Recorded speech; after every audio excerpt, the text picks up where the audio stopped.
বন্ধুরা আজকে রোববার আমরা যাচ্ছি ননদের বাড়িতে।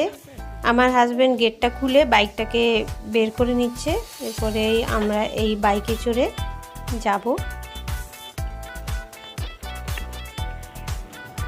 আমি হেলমেটটা পরে নিচ্ছি। বাইকে জার্নি করলে অবশ্যই সবাই হেলমেট পরেই জার্নি করবে। এরপরে দেখো আমরা বেরিয়ে গেছি। এই ফুটপাথটা দিয়ে গিয়েই রাস্তা, দেখো আমরা রাস্তায় পৌঁছে গেছি। এখন রাস্তার কিছুটা অংশ ভিডিও করে তোমাদের শেয়ার করছি। কারণটা হলো আজকের ওয়েদারটা দেখো কি সুন্দর, আকাশটা একেবারে পরিষ্কার, তাই আমি তোমাদের সঙ্গে একটু শেয়ার করলাম। নমস্কার বন্ধুরা, আপনাদের সকলকে স্বাগত। আজকে আমি চলে আসছি আমার ননদের বাড়ি। তো আমার ননদের বাড়িটা কেমন চারিপাশটা ঘুরিয়ে আপনাদের সঙ্গে একটু শেয়ার করছি। এখানে দেখুন দিদিদের ঘরের সামনে রয়েছে কলকি ফুল গাছ, আর ফুল গাছে দেখুন অনেক ফুল ফুটেছে। এখানে রয়েছে তুলসী গাছ,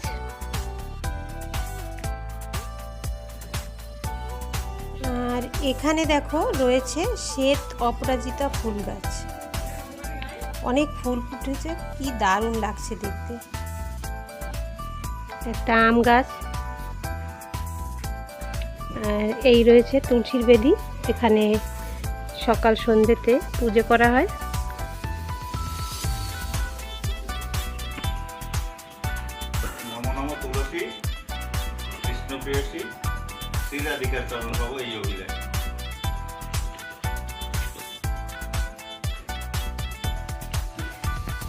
এই যে ফুটপাথটা দেখছেন, এই রাস্তাটা দিয়েই দিদিদের বাড়িতে আসতে হয়।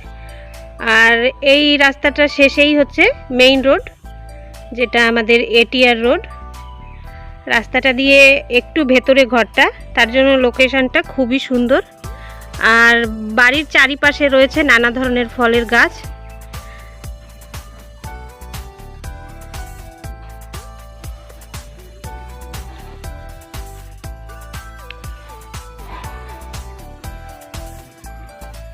আর এই পেছনের দিকে দেখুন, এই রাস্তাটা কিন্তু আরও আগে চলে গেছে। এই এখন এখানে ঘর বানানো হয়নি, তাই রয়েছে কিছু জঙ্গল। এই সমস্ত জায়গায়ও একসময় লোকে ঘর বানাবে, এখন ফাঁকা রয়েছে। বন্ধুরা এখানে দেখুন, এখানে টবের ভেতরে একটা বেগুন গাছ লাগিয়ে রেখেছেন। আর বেগুন গাছে দেখুন বেগুন হয়েছে, ছোট ছোট, এখনো বড় হয়নি। তো আপনারাও এইভাবে টবের মধ্যে নিজেদের বাড়িতে সবজি, যে কোনো সবজির গাছ লাগাতে পারেন। এখন আমি দিদিদের ঘরের ভেতরে চলে আসছি, আর এসেই আপনাদের সঙ্গে প্রথমে শেয়ার করছি মন্দির ঘরটা। মন্দির ঘরটা দেখুন কতটা সুন্দর। আমি একটু ভেতরে গিয়ে কাজ দিয়ে আপনাদের সঙ্গে শেয়ার করছি।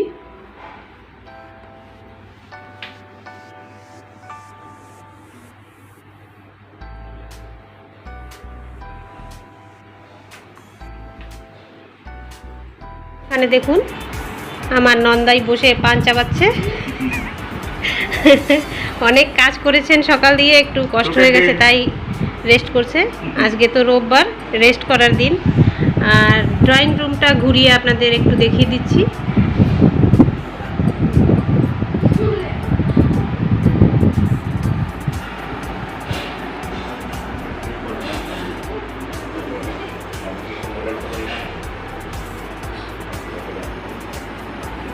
নানা রকমের ওয়াল পেন্টিং দিয়ে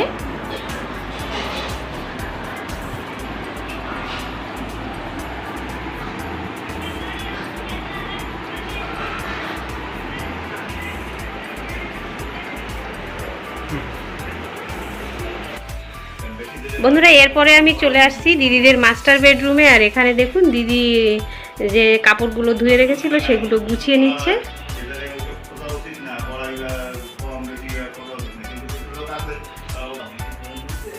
আর মাস্টার বেডরুমে দেখুন রয়েছে ফ্যামিলি ফটো, সেই ফটোগুলো আপনাদের একটু দেখিয়ে দিচ্ছি আমি।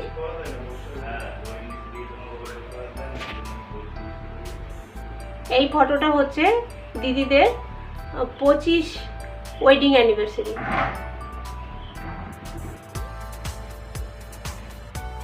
ওই একই দিনের ফটো।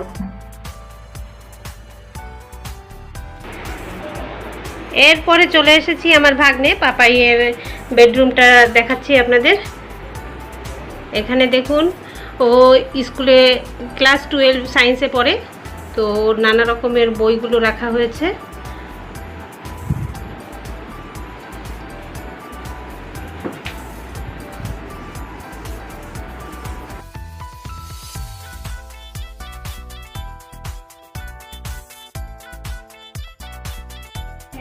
এরপরে আমি চলে আসছি গেস্ট রুমে।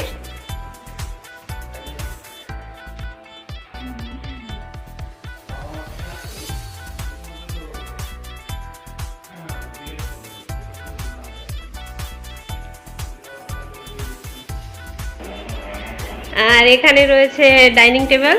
আপনারা যদি দিদির বাড়িতে আসতে চান তাহলে কিন্তু অবশ্যই এই ডাইনিং টেবিলে বসিয়ে ঘটা করে খাওয়া দাওয়া হবে। আর শেষের দিকে আমি দেখাচ্ছি দিদির কিচেনটা। এখানে দেখুন সমস্ত বাসন ধোয়া হয়ে গেছে, আজকে রোববারের রান্নাটাও কমপ্লিট, সমস্ত কিছু গুছিয়ে নিয়েছে।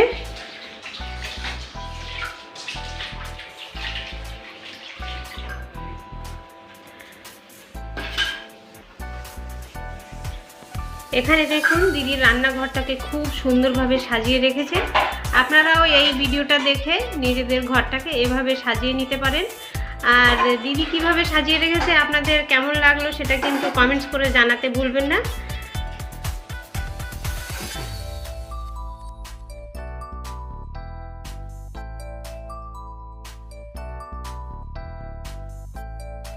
আমার জামাইবাবু গিয়েছে মুরগির ডিম তুলতে, তো দেখুন কতগুলো মুরগিতে ডিম পেড়েছে। আর এখানে আমাদের ননদের বাড়িতে এই দেশি মুরগির ডিম আপনাদের দেখাচ্ছি। আপনাদের মধ্যে অনেকেই আছেন যারা দেশি মুরগির ডিম কখনো দেখেননি, দেখুন। Okay madam. আর এখানে দেখো দিদি রান্না করছে মুরগির মাংস। দেশি মুরগি, বাড়ির মুরগি, ভালো তেল হয়েছিল। বাজারে কিন্তু এরকম কিনতে পাওয়া যায় না সহজে। বন্ধুরা মাংস রান্নাটা কিন্তু দারুণ হয়েছিল, সেটা তোমাদের কি বলবো। আর এদিকে রান্নাটা প্রায় গোছানো হয়ে গেছে, মাছটা ভেজে রেখেছে, আলুটা কেটে নিয়েছে, আর শুক্তোটা কিন্তু আগে দিয়েই রান্না হয়ে গেছে। মাংসটাকে নামিয়ে নিয়েছে, এরপরে একটা রান্না বাকি আছে, সেটা তোমাদের সঙ্গে আমি শেয়ার করছি।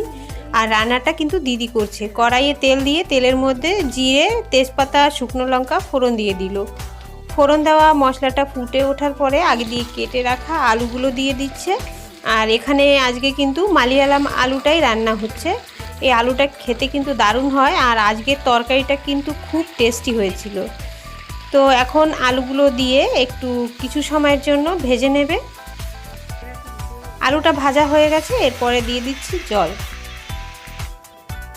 জলটা দেওয়ার পরে একটু ঢাকনা চাপা দিয়ে 2 মিনিটের জন্য ফুটিয়ে নেওয়া হচ্ছে।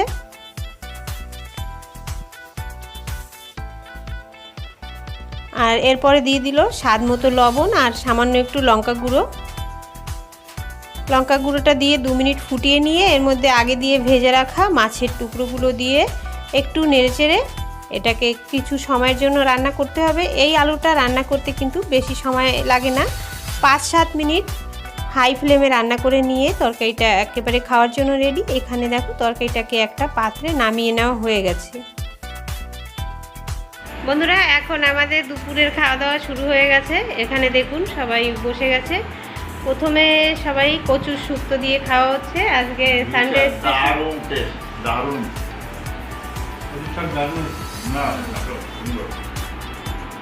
আর আগে এখানে রান্না হয়েছে মালিয়ালাম আলু দিয়ে, পার্শে মাছ দিয়ে, আর আছে দেশি মুরগির মাংস, আর রয়েছে সঙ্গে শসা, আর লাস্টে শেষের পাতে রয়েছে মিষ্টি, আমাদের আন্দামানের ফেমাস মৌচাক মিষ্টি।